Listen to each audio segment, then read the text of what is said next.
하나님께서 우리에게 주신 마음이라고 하는 것은 항상 기다리는 마음 속에서 하나님의 은총을 기대하고 또 하나님의 시간을 바라보는 것인데, 그렇지 못하고 사람들이 조급함으로 말미암아 또 하나님께서 우리에게 주시는 은총마저도 잃어버린 경우를 많이 볼 수가 있다라고 하는 것입니다.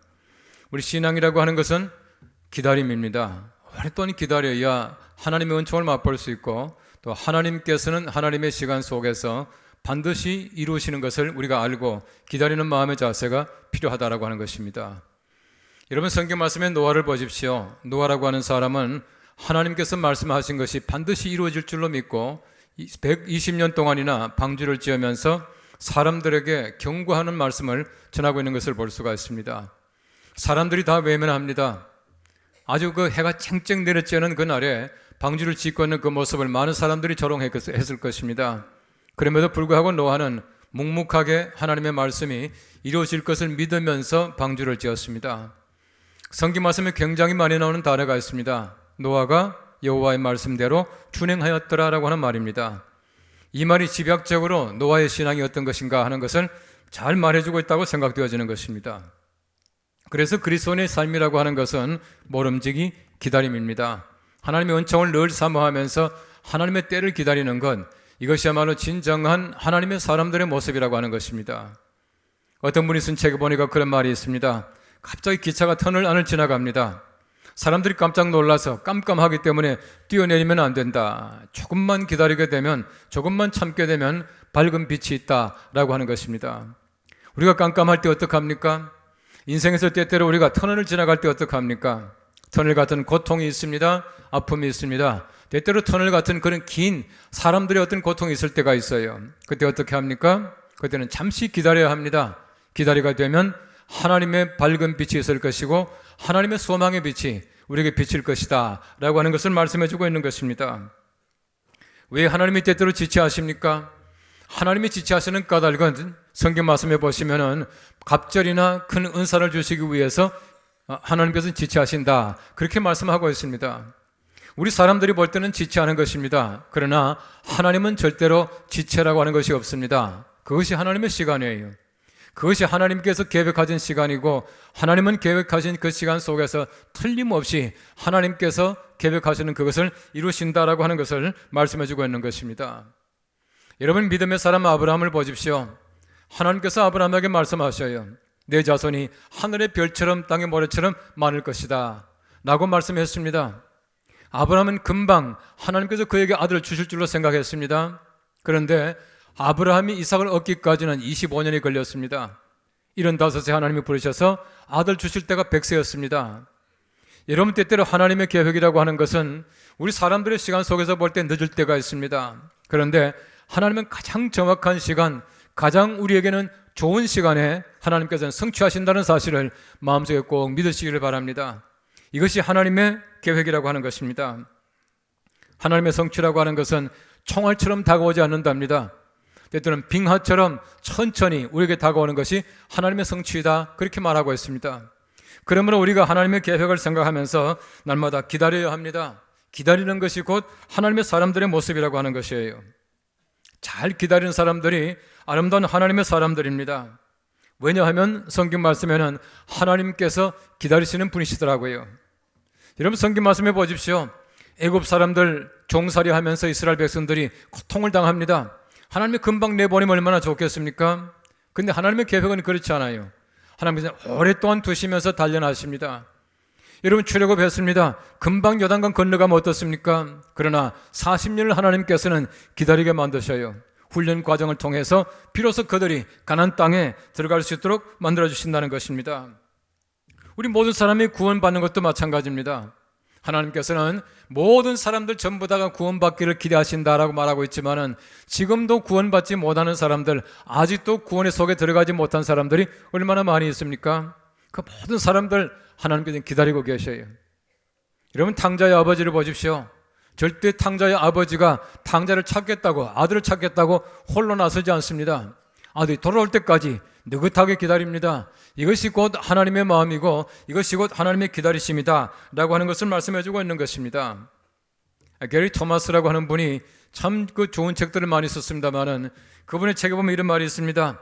초대교회에서 인내와 기다림은 그리스도의 제자라고 하는 증명서다. 그렇게 말을 했습니다. 정말 잘 인내하고 기다리는 것이야말로 제자다운 모습이고 제자의 증명서였다. 그렇게 말하고 있는 것입니다. 우리 예수님께서 마찬가지입니다. 우리 기다리라 라고 말씀하셔요. 기다리는 것이야말로 하나님께서 우리에게 주신 바로 인내의 은총입니다. 성령의 열매입니다. 그러면 느긋하게 기다림으로 말미암아 하나님께서 우리에게 계획하신 그 시간에 하나님께서 우리에게 주실 그 은혜를 생각하면서 우리가 항상 묵묵하게 잘 참고 기다리는 귀한 주의 백성들 되시기를 바랍니다.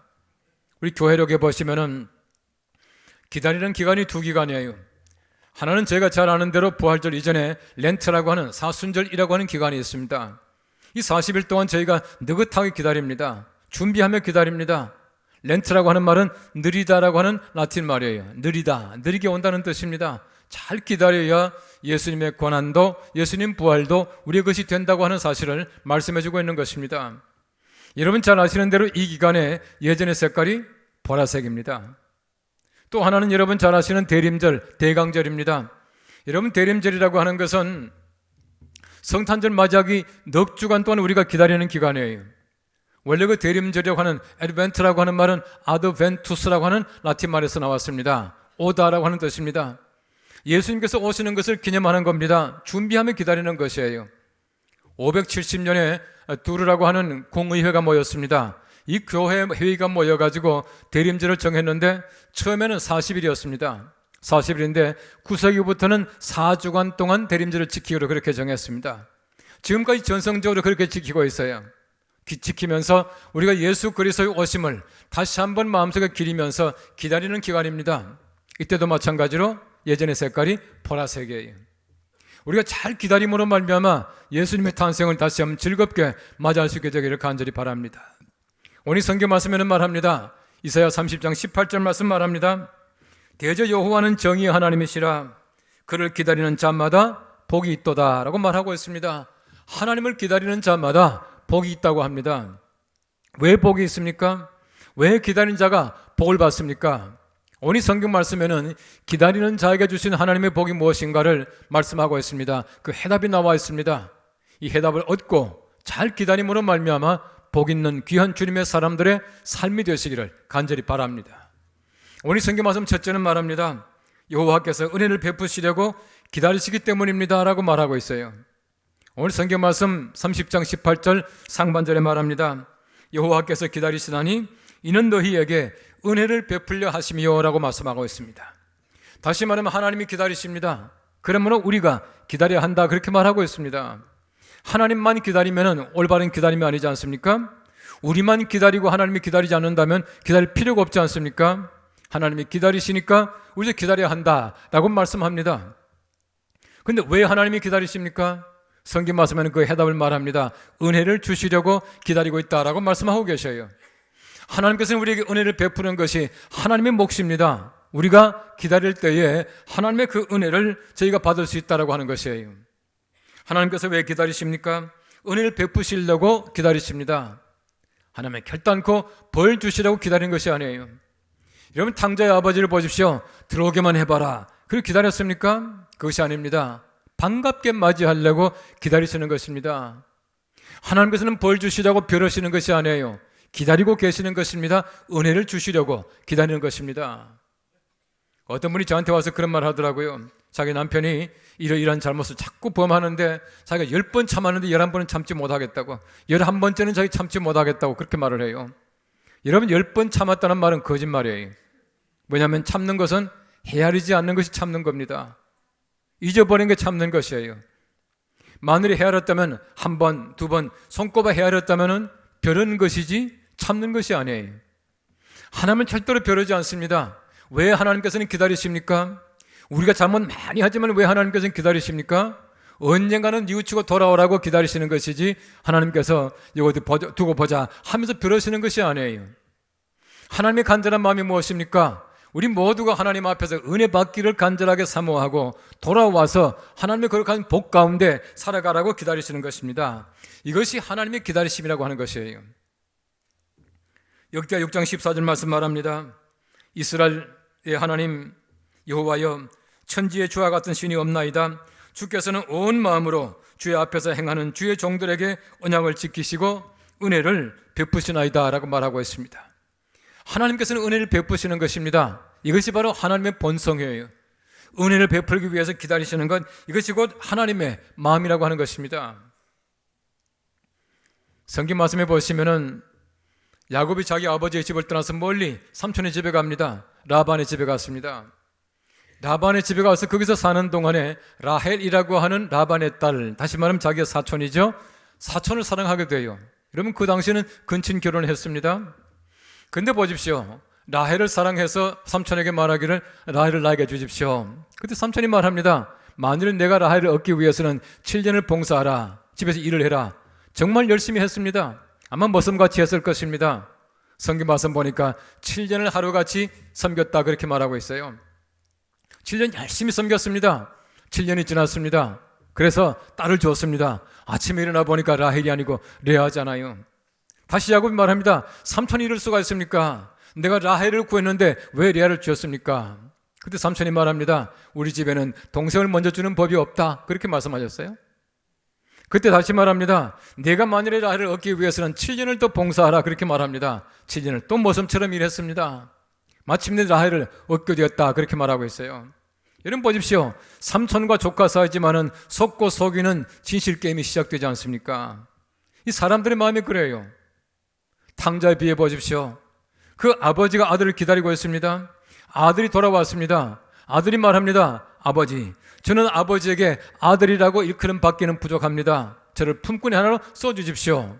그때 아버지가 말합니다. 그래, 품꾼은 아무나 하냐? 품꾼도 아주 좋은 줄 알아라. 이러면서 품꾼 삼았습니까? 모섬 삼았습니까? 모섬이 아니었습니다. 그 아버지가 그 품꾼 같은 아들을 아들로 삼으셨다는 얘기입니다. 다시 말하면은 아버지가 왜 기다렸습니까? 품꾼 삼으려고? 아니었습니다. 그 아들에게 벌 주시려고? 아니었습니다. 그 아들에게 은혜를 주려고, 아들로 삼기 위해서 아버지는 그렇게 기다렸던 것입니다. 이것이 하나님의 마음이라고 하는 것입니다. 하나님은 결단코 우리들을 품꾼이라 말하지 않습니다. 벌 주려고 기다리지 않습니다. 하나님께서는 우리에게 하나님이 예비하신 그 은총으로 은혜를 주시기 위해서 지금도 기다리고 계시다라고 말씀하는 것입니다. 이것이 하나님의 생각이고 하나님의 사랑이고 이것이 우리에게 주시는 하나님의 복입니다. 성경 말합니다. 그러니까 너희들도 기다려라. 기다리는 자가 복을 받게 될 것이다 라고 말씀하고 계시는 것이에요. 포도원 품꾼의 비유를 보십시오. 끝까지 기다리시고 사람을 데려가시는 주인의 모습이 나타납니다. 하나님 아버지의 모습이에요. 마지막 한 시간까지 열심히 사람을 기다리고 데려가서 포도원에 들어가게 하시는 것, 일이 아닙니다. 일의 양이 아닙니다. 시간이 아닙니다. 단지 들어왔다라고 하는 것, 이거 하나 때문에 꼭 같은 한 대난을 주시면서 사랑하시고 기뻐하시는 바로 그런 아버지의 모습을 성경 말씀이 가르치고 있는 것입니다. 저는 아주 오래전에 한국 전쟁 때에 아들이 전쟁에 나가서 전사자 명단에도 없고 실종된 그 아버지가 아들이 돌아올까 봐 이사 가지 못하고 집에 문도 잠그지 못하고 늘 밤마다 기다리시는 아버지를 제가 본 적이 있습니다. 이게 아버지의 모습이에요. 집 나간 아들이 언젠가는 돌아올까 해서 항상 문을 여는 아버지, 바로 그 아버지가 우리의 아버지, 우리 하나님이셔요. 하늘 문을 여시고 들어가게 하시네. 찬송 부르지 않습니까? 날마다 하늘 문을 열어놓고 들어가게 하는 것, 모든 사람이 다 들어올 때까지 기다리시는 것, 이것이야말로 하나님의 아름다운 모습이고 우리에게는 사랑이라고 하는 것입니다. 이 하나님의 기다리심 때문에 내가 기다릴 가치가 있는 것입니다. 하나님이 기다리는 사람들에게 왜 복을 주십니까? 기다리는 하나님께서 기다려주니까 감사하지 않습니까? 하나님이 사랑하지 않습니까? 여러분 상상해 보십시오. 어떤 두 남녀가 서로가 사랑합니다. 만날 약속을 했습니다. 누가 더 기다리겠습니까? 두 사람이 꼭 같이 사랑한다면 꼭 같이 기다릴 거예요. 그러나 좀 더 사랑하는 사람이 좀 더 기다리지 않겠습니까? 하나님과 우리 사이를 생각해 보십시오. 내가 아무리 하나님 사랑한다고 말하지만은 하나님의 그 사랑에 비교할 수 있겠습니까? 하나님께서는 더 기다리십니다. 더 기다리고 계셔요. 내가 기다린다고 하는 것은 하나님의 그 기다리심에 비해 볼 때 아무것도 아니지만은 내가 기다림으로 말미암아 하나님의 복을 받게 될 것이다 라고 성경 말씀은 가르치고 있는 것입니다. 어떤 분이 말합니다. 사랑이라고 하는 것은 49%의 사랑과 51%의 기다림으로 이루어진다, 그렇게 말하더라고요. 사랑한다라고 하는 것은 기다리는 것입니다. 잘 기다림으로 말미암아 우리 주님의 오심을 우리 마음속에 받아들이고, 또 하나님께서 기다리는 자에게 주시는 귀한 축복이 우리 모두에게 함께 하시기를 간절히 바랍니다. 오늘 성경 말씀 두 번째는 말합니다. 여호와께서 긍휼히 여기시려고 일어나시기 때문에 우리가 기다려야 한다라고 말하고 있습니다. 오늘 성경 말씀 30장 18절 하반절을 보십시오. 일어나시리니 이는 너희를 긍휼히 여기려 하심이라. 대저 여호와는 정의 하나님이시라. 그를 기다리는 자는 복이 있도다 말씀하고 있습니다. 하나님이 일어나신답니다. 왜 일어나십니까? 긍휼히 여기시려고. 하나님이 일어나시면 긍휼히 여기심입니다. 일어나심으로 말미암아 우리가 긍휼하심의 은총을 받게 되는 것이에요. 하나님의 긍휼하심이 없이는 절대로 우리가 살지 못합니다. 내가 구원받지 못합니다. 그러면 하나님께서 일어나심으로 말미암아, 긍휼히 여기심으로 말미암아 우리 구원하시기 때문에 우리가 기다려야 한다라고 성경 말씀 가르치고 있는 것이에요. 유다 민족은 조급했습니다. 기다리지 못했습니다. 오늘 제가 성경 말씀을 함께 읽지는 않았지만 15절 말씀 말합니다. 너희가 돌이켜 조용히 있어야 구원을 얻을 것이요. 그들이 조급했습니다. 조용히 기다리지 못했습니다. 그런데 하나님께서 말씀합니다. 너희가 기다리라. 그것이 복이 있다라고 말씀하고 계셔요. 여러분, 출애굽기 33장 19절 말씀 말합니다. 나는 은혜 베풀 자에게 은혜를 베풀고 긍휼히 여길 자에게 긍휼을 베푸느니라 말씀하고 있습니다. 하나님께서는 긍휼과 은혜를 베풀기 위해서 기다리고 계셔요. 하나님의 기다리심은 은혜입니다. 하나님의 기다리심은 긍휼입니다. 이런 하나님의 은혜와 긍휼 때문에 우리가 기다릴 가치가 있고, 기다림으로 말미암아 하나님께로부터 그 은혜와 그 긍휼을 받게 될 것이다 라고 말씀하고 계셔요. 하나님의 긍휼을 보십시오. 애굽 사람들이 많은 잘못을 하나님의 백성들에게 저지릅니다. 물론 하나님의 백성들 잘하는 것이 아닙니다. 하나님의 백성들이 아무리 잘못했다고 하더라도 하나님의 백성이 아닌 사람이 하나님의 백성을 억울하게 박해하는 것을 하나님이 결단코 용서하지 않겠다 말씀하셔요. 우리가 때때로 죄를 짓습니다. 우리가 때때로 하나님 멀리 떠나가 살아갑니다. 하나님 보실 때 우리가 다 하나님이 섭섭할 만큼 잘못할지 몰라요. 그러나 하나님 알지 못하는 사람들이 우리를 박해하게 될 때, 그때 하나님께서는 가만히 계시지 않겠다, 용서하지 않겠다 말씀하셔요. 왜 그렇습니까? 하나님의 사랑하는 자녀들에게 대한 하나님의 긍휼하심이 살아있습니다. 우리가 아무리 잘못하지만 절대로 하나님께서는 버리지 아니하셔요.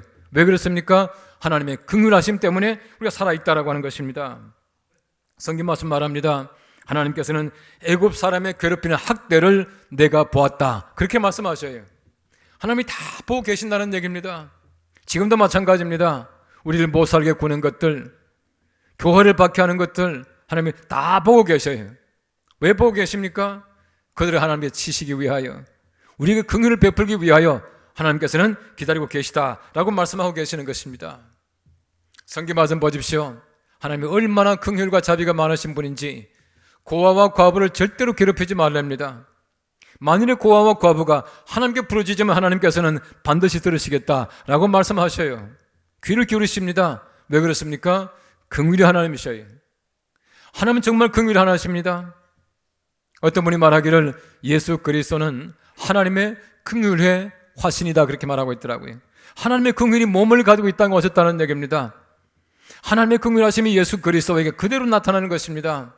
불쌍한 사람들 고쳐주시고 먹여주시고 살려주시고, 왜 그렇게 합니까? 하나님의 긍휼하심이 예수 그리스도의 모습으로 나타나게 되는 것입니다. 13세기에 세계 3대 신비주의자 중에 한 사람인 마이슈타 에카르트라고 하는 분이 계셨어요. 이분이 그런 얘기를 했습니다. 하나님의 사랑은 여러 가지다. 하나님의 이름을 사랑이라 말할 수도 있고 선이라고 말할 수도 있지만은 가장 적합한 하나님의 이름은 긍휼이다, 그렇게 말을 했습니다. 하나님은 긍휼하신 분이에요. 바로 그 긍휼하심이 지금도 마찬가지로 우리에게 임하고 계시는 것입니다. 하나님께서 긍휼을 베풀기 위해서 일어나신다 말하고 있습니다. 하나님 일어나시면 무섭습니다. 그래서 하나님이 일어나심으로 말미암아 긍휼을 베풀기 때문에 우리가 기다리고 있어라 라고 그렇게 말씀하고 계시는 것이에요. 여러분, 예수님 보십시오. 베데스다 목가에서 38년 된 병자를 고쳐주셔요. 그때 얼마나 많은 환자들이 있었습니까? 수많은 사람들이 베데스다 목가에 앉아 있습니다. 그런데 물이 동할 때 제일 먼저 들어가는 사람은 무슨 병에 걸렸든지 다 낫게 되었다고 말하고 있습니다. 이 사람은 38년 누군가가 넣어줘야 되는데 넣어줄 사람도 없습니다. 자기 스스로 들어갈 수 없는 사람이에요. 있으나만 합니다. 넣어줄 사람 없죠. 자기 스스로 들어갈 수 없죠. 근데 왜 있습니까? 집에도 돌아가지 못해요. 아무도 환영하지 않습니다. 얼마나 오랫동안 병을 앓았던지 가족도 버린 사람 같아요. 근데 그 사람 왜 거기 있습니까? 한낱 기대감을 가지고 있습니다. 누군가가 자기를 넣어줄 것이다 라고 하는 기대감에, 다시 말하면 이 사람은 예수 그리스도 외에 누구에게도 희망을 걸지 않습니다. 예수 그리스도가 유일한 희망입니다. 예수님께서 오셔야 합니다. 살려주셔야 합니다. 그래야 나을 수 있는 사람이에요. 성경 말씀 보시면 참 이상한 장면이 있습니다. 그 수많은 병자들이 있었지만 예수님께서 너희들 다 일어나라, 다 집에 가라 하면 될 거 아닙니까? 근데 왜 하필이면 이 사람에게만 와서 예수님께서 내 상을 들고 그래 가라 말했겠습니까? 이 사람에게는 바로 그러한 기다림이 있었습니다. 기대감이 있었다는 얘기예요. 다른 사람들이 갖지 못하는 기다림을 가지고 있는 그 사람에게 예수님께서는 오셔서 그를 일어나게 하시고 그를 가게 만드셨다라고 말씀하고 있는 것입니다. 하나님의 긍휼하심이라고 하는 것은 동정과 꽃 같은 단어입니다. 이 스프랭크니조마이라고 하는 말인데, 이 스프랭크니조마이라고 하는 말은 동정으로 꽃 같은 마음을 가지고 압한다는 뜻이에요. 스프랭크니조마이라고 하는 말은 정말 그 애간장이 끓는 창자가 끊어지는 듯한 그런 동정심을 가지고 함께 한다는 그런 뜻을 가지고 있습니다. 하나님의 마음이 그래요. 우리가 아파할 때 하나님은 정말 애간장을 끓고 계시다는 뜻이에요. 내가 고통당할 때 하나님이 더 고통당하십니다. 그래서 하나님께서는 우리들에게 긍휼하심으로 다가오시는 것입니다. 일어나시는 것입니다. 그러므로 우리가 항상 하나님의 거룩하신 은혜 가운데서 우리가 기다리고 있으라 라고 말씀하고 계시는 것이에요. 여러분, 예수님께 도와달라고 소리치던 두 맹인을 보십시오. 시각장애인 두 사람이 도와달라고 소리 지릅니다. 다윗의 자손이 우리를 불쌍히 여겨달라고 말합니다. 사람들이 말한다. 시끄럽다, 가만히 있으라. 예수님 오신데 어떻게 너 같은 것들이 왔냐고. 오히려 사람들이 말렸습니다. 소리 지르지 말라고 했습니다. 성경 말씀 보십시오. 이 사람들이 더욱 소리 질러 이르되 다윗의 자손이요 불쌍히 여기소서, 그렇게 말하고 있습니다. 턱 소리 질렀다는 것이에요. 여러분, 이 사람들의 말을 절대로 끊을 수가 없습니다. 소리 지르지 않게 할 수 있는 방법이 없습니다. 왜 그렇습니까? 예수님을 기다렸다는 것입니다. 예수님 기다리는 것 절대로 멈출 수 없습니다. 예수님의 긍휼하심을 절대로 바라야 합니다. 그래서 그들은 절대로 사람들이 아무리 말렸지만은 소리가 더 커졌다고 말씀하고 있는 것이에요. 이런 사람들이 하나님의 긍휼하심을 기대할 수 있고 바랄 수가 있다는 것이에요. 이런 때때로 우리가 어머니가 가지고 계시는 그 사랑과 긍휼이라고 하는 것을 자녀가 이용할 때가, 악용할 때가 있어요. 내가 밥 안 먹으면 엄마가 더 배고픈 줄 알아요. 내가 도시락 싸가지고 가지 않고 학교를 가버리면 엄마가 반드시 학교 올 줄로 기대하고 있어요. 우리 부모님의 긍휼하심, 자비하심, 사랑을 이용할 때가 얼마나 많이 있습니까? 저는 그런 사람 알고 있거든요. 제 바로 밑에 동생이 그랬어요. 내 밥 안 먹으면 엄마가 배고프지, 답답하지 이러면서 도시락 안 가지고 학교 가버려요. 아침에 화가 나면. 우리 어머니 또 도시락 싸가지고 또 교실까지 가더라고요. 하나님 아버지, 그분의 긍휼하심은 이것보다 더 하지 않습니까? 우리보다 더 아파하지 않습니까? 이 긍휼하심을 의지해서 우리가 기다리고 있다는 것입니다. 그래서 기다리는 자에게 긍휼의 복을 함께 주실 것이다 라고 말씀하고 계셔요. 이 성경에 나오는 시간이라고 하는 말이 단어가 여러 가지입니다. 여러분 잘 아시는 대로 크로노스라고 하는 단어는 객관적인 시간이에요. 연대기적인 시간입니다. 그래서 크로놀로지라고 하는, 연대라고 하는 말이 여기서 나왔습니다. 이 시간은 꼭같이 정해진 시간입니다. 하루가 12시간, 24시간, 1년이 365일, 이거 정해진 시간이에요. 그 외에 카이로스라고 하는 시간이 있는데, 이 카이로스라고 하는 것은 주관적인 시간입니다. 하나님이 정하신 때를 말합니다. 우리에게도 마찬가지입니다. 어떤 사람은 1시간이 2시간 같고 어떤 사람은 1시간이 30분 같아요. 이런 시간은 카이로스예요. 크로노스가 아니에요. 근데 성경 말씀에 나타나고 있는 또 다른 시간이 있습니다. 플레루라고 하는 말입니다. 이 플레루라고 하는 단어는 하나님께서 이 일을 성취하시는 그 시간을 플레루 그렇게 말합니다. 여러분 잘 아시는 대로 갈라디아서 4장 4절 말씀, 때가 참회라고 하는 말이 나옵니다. 때가 참에 하나님이 그 아들을 보내사 여자에게서 나게 하시고 율법 아래에 나게 하신 것은 이라고 말하고 있습니다. 하나님의 때가 꽉 찼습니다. 이 때가 찬 시간이 플레루입니다. 하나님께서는 하나님의 계획 가진 그 시간에, 하나님은 꽉 찬 그 시간에 성취하셔요. 반드시 성취하십니다. 그러므로 당장은 아니지만은, 내 눈에 보이지는 않지만은, 내 시간과는 멀지 모르지만은 하나님의 계획 가진 그 시간에는 반드시 이루어집니다. 하나님께서는 반드시 은혜를 베풀고 그 은혜를 베푸신다는 뜻이에요. 그러므로 내가 기다려야 합니다. 아직도 내가 잡지 못했지만 기다려야 합니다. 하나님의 플레루는 분명히 있습니다. 우리 사람들에게는 플레루가 없지만은 하나님에게는 플레루가 반드시 있어요. 기다릴 때에 하나님께서는 하나님의 시간 플레루에 하나님 반드시 성취할 줄로 믿습니다. 그러므로 내가 기다려야 한다는 것이에요. 제가 얼마 전에 읽은 책 가운데서 에릭 알렉산더라고 하는 사람이 쓴 참된 기도라고 하는 책을 읽었어요. 참 재밌는 글들이 많았습니다만은 이런 말이 나오더라고요. 신자와 불신자의 가장 큰 차이점이 뭐냐면은, 신자에게는 최상의 것이 준비되고 불신자에게는 최악의 것이 기다린다는 것이다. 그렇게 말하고 있더라고요. 우리 신자들에게는 제일 좋은 것들이 기다리고 있습니다. 하나님이 예비하셨습니다. 불신자에게는 최악의 것이 기다리고 있다. 그렇게 말하고 있어요. 우리가 무엇을 기다리겠습니까? 최상의 것, 하나님의 은혜의 것, 하나님께서 은혜의 방편으로 주신 것을 기다리는 귀한 자들 되기를 바랍니다. 우리가 항상 하나님의 은혜 속에 살면서 잘 기다리고, 그리 함으로 말미암아 기다리는 자가 받는 복이 우리에게 늘 충만하시기를 간절히 바랍니다. 기도하겠습니다.